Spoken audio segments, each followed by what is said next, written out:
Hello दोस्तों, math magician online class में आपका स्वागत है।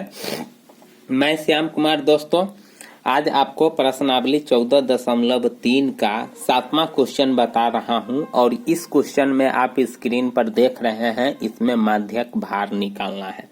माध्य, माध्यिका, बहुलक, स्टैटिस्टिक्स जिसको कहते हैं, यानी सांख्यिकी कहते हैं। और सांख्यिकी में माध्यक बहुत ही इम्पोर्टेंट होता है। माध्य तो आसान है दोस्तों, लेकिन माध्यक बहुत हार्डली है।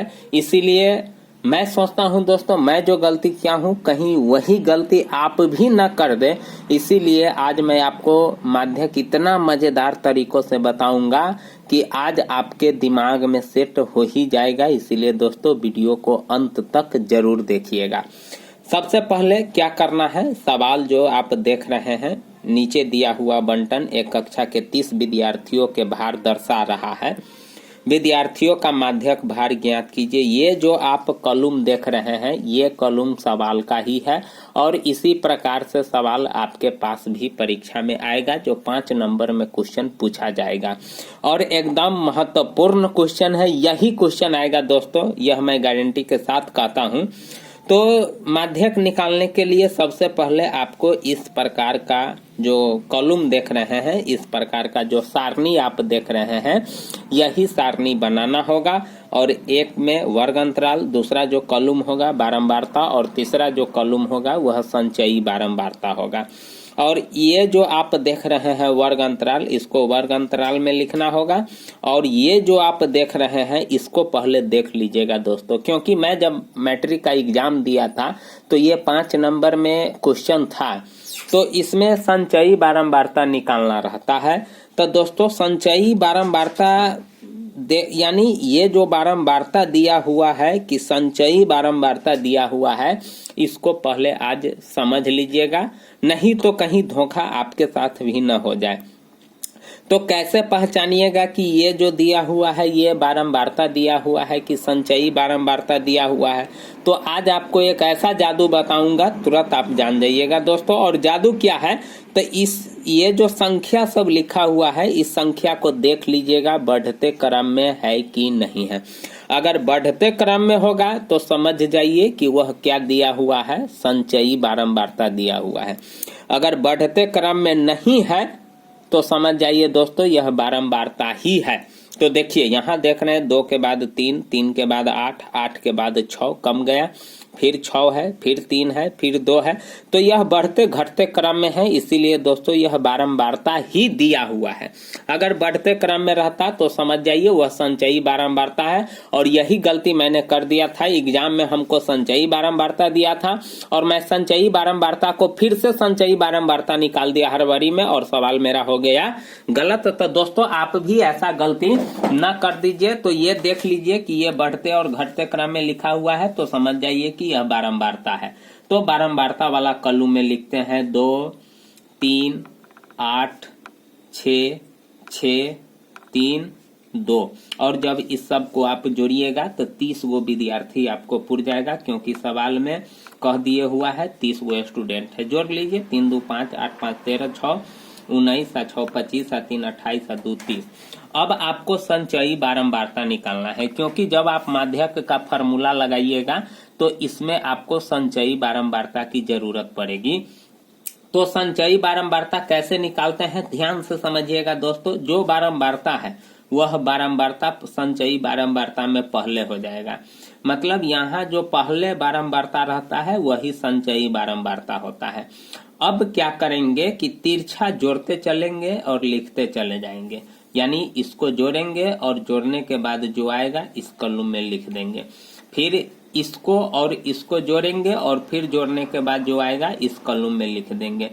फिर जो आएगा उसमें 6 जोड़ेंगे और फिर जो आएगा यहाँ लिख देंगे। जैसे मैं जोड़ रहा हूँ 2 3 5, तो मैंने यहाँ 5 लिख दिया। अब 5 में 8 जोड़ूंगा तो कितना हो जाएगा, 13। देख रहे हैं ना, 8 5 13। अब 13 में 6 जोड़ेंगे तो कितना हो जाएगा, 19। देख रहे हैं ना, जोड़ रहे हैं लिख रहे हैं, फिर जोड़ रहे हैं फिर लिख रहे हैं, फिर जोड़ रहे हैं फिर लिख रहे हैं। अब फिर 19 में 6 जोड़ेंगे तो कितना हो जाएगा, 19 और 6 25 हो जाएगा। फिर 25 में 3 जोड़ेंगे तो 28 हो जाएगा, और 28 में 2 जोड़ेंगे तो कितना हो जाएगा, 30 हो जाएगा। तो देखिए ये मेरा संचयी बारंबारता बढ़ते क्रम में है, तो यही संचयी बारंबारता है। बस आपको इतना ही काम करना है दोस्तों माध्यक निकालने के लिए। अब आपको क्या करना है कि n/2 निकालना है। क्या निकालना है? n/2, यानी n आपका यहाँ कितना हो गया? 30 हो गया दोस्तों। कितना हो गया? n आपका 30 हो गया। तो अब आपको n/2 निकालना है। तो n आपका 30/2 यानी 30/2 कट जाएगा 15, यानी कितना आया? 15। अब सबसे पहले आप माध्यक वर्ग खोज लीजिएगा। क्या खोजेंगे? माध्यक वर्ग। अब माध्यक वर्ग पता कैसे चलेगा? तो जो n/2 आएगा ना, जो n/2 आएगा उसके लगभग में देखिएगा कि कौन ऐसा बारंबारता है। जैसे यहाँ n/2 मेरा 15 आया है, तो 15 के लगभग में बारंबारता में खोजेंगे कौन संख्या है। तो 15 के लगभग में तो 8 है। तो इसका मतलब है कि वर्ग अंतराल यही है 50 से 55। तो माध्यक वर्ग आपका यही हो जाएगा। ये जो वर्ग देख रहे हैं ना, यही माध्यक वर्ग है, क्योंकि n/2 के नजदीक लगभग में जो संख्या आता है, तो माध्यक वर्ग 15 है, तो 15 के लगभग में इस बारंबारता में 8 ही आता है। तो मेरा माध्यक वर्ग क्या हो जाएगा? 50 से 55। ठीक, माध्यक वर्ग मैंने निकाल लिया। अब देखिए माध्यक निकालने के लिए यहाँ फार्मूला लिखा हुआ है L plus n/2 minus CF और बट्टे F गुने H दिया हुआ है। ठीक ना दोस्तों, ये जो आप देख रहे हैं यही है फार्मूला। तो इसमें आपको L की जरूरत पड़ेगा। L किसको कहते हैं? माध्यक वर्ग की निम्न सीमा। n किसको कहते हैं? प्रेक्षणों की संख्या। CF किसको कहते हैं? माध्यक वर्ग से ठीक पहले वाले वर्ग की संचयी बारंबारता। F कहते हैं माध्यक वर्ग की बारंबारता, और H कहते हैं वर्ग माप। इतना चीज की आपको जरूरत पड़ेगा। ये सारा चीज इसमें दिया हुआ है, यहाँ से मैं पता कर लेता हूँ। देखिए n/2 आपको मालूम हो गया। अब L निकालिए। तो L कहते हैं माध्यक वर्ग की निम्न सीमा। तो माध्यक वर्ग यही न है आपका 50 से 55। तो L को कहते हैं माध्यक वर्ग की निम्न सीमा। तो माध्यक वर्ग की निम्न सीमा मतलब छोटा। L बराबर आपको कितना हो गया मालूम? 50। तो L भी मालूम हो गया, n/2 भी मालूम हो गया। और CF किसको कहते हैं? तो देखिए माध्यक वर्ग से ठीक पहले वाले वर्ग की संचयी बारंबारता। माध्यक वर्ग से ठीक पहले वाले वर्ग की संचयी बारंबारता देख रहे हैं। माध्यक वर्ग आपका ये हो गया, ये जो आप देख रहे हैं, और इससे ठीक पहले वाले वर्ग की संचयी बारंबारता कितना है? 5। तो मैंने यहाँ 5 ले लिया। अब F होता है माध्यक वर्ग की बारंबारता। तो माध्यक वर्ग की बारंबारता कितना है? 8। तो F मेरा 8 हो गया। उसके बाद H कहते हैं वर्ग माप, यानी 40 से 45, 45 से 50, 50 से 55, इस सब के बीच क्या दूरी है उसी को कहते हैं वर्ग माप।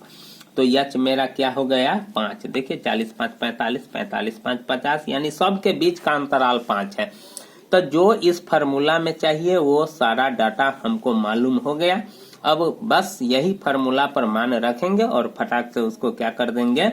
हल कर देंगे। तो देखिए L मेरा 50 है, तो 50 प्लस, उसके बाद कोष्ठ है छोटी कोष्ठ, तो छोटी कोष्ठ n/2 दोस्तों यहाँ आया है 15, तो 15 माइनस CF 5 है, तो 5 बट्टे F कितना है? 8, और गुना H कितना है? 5। अब इसको क्या करता हूँ दोस्तों? हल कर देता हूँ।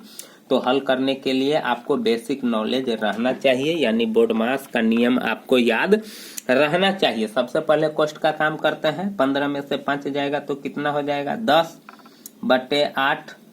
इससे इसमें गुना कर देंगे, यानी इसमें गुना कर देंगे, यानी ये कोष्ठ हट जाना चाहिए। वैसे कोष्ठ जब लगा दिए हैं दोस्तों तो लगा दीजिए, कोई बात नहीं है। काटिए, इसको कट जाएगा। 2 दूना 4 और 2 चौके 8 कट गया, यानी 15 में से 5 जाएगा तो 10, तो 2 पंचे 10 होगा। यहाँ फिर गड़बड़ आ जाता कैलकुलेशन में। 2 से काटेंगे तो 2 पंचे 10 और 2 चौके 8। अब इस सब को गुना करेंगे तो कितना होगा? 50 प्लस तो है ये है, और 50 25/4। अब इसको क्या कर देंगे, बटा पर का जोड़ कर देते हैं, तो नीचे 4 हो जाएगा एलसीएम जोड़िए, तो यानी बटा पर का जोड़ करने ऐबे करता है, 1 से 4 में भाग देंगे तो 4, 4 से 50 में गुना करेंगे तो 200 प्लस 25, तो कितना आ जाएगा यहाँ 225/4। अब इसको दशमलव में भी पूरा क्या करेंगे दोस्तों, काट देंगे, तो 4 पंचे 20, 4 छक 24, 4 दूना 8 और 4 पंचे 20, यानी 56.25। यही आपका क्या हो जाएगा, माध्यक हो जाएगा। तो दोस्तों इस प्रकार से माध्यक निकालते हैं। तो मैं यह आशा करता हूं दोस्तों कि आप समझ गए होंगे, और समझ गए होइएगा तो आप जरूर इस वीडियो को यानी इस चैनल को जरूर सब्सक्राइब कर लीजिएगा दोस्तों, लाइक भी कीजिएगा और कमेंट भी जरूर कीजिएगा, और दोस्तों के साथ शेयर भी कीजिएगा। आज के लिए बस इतना ही दोस्तों, थैंक यू।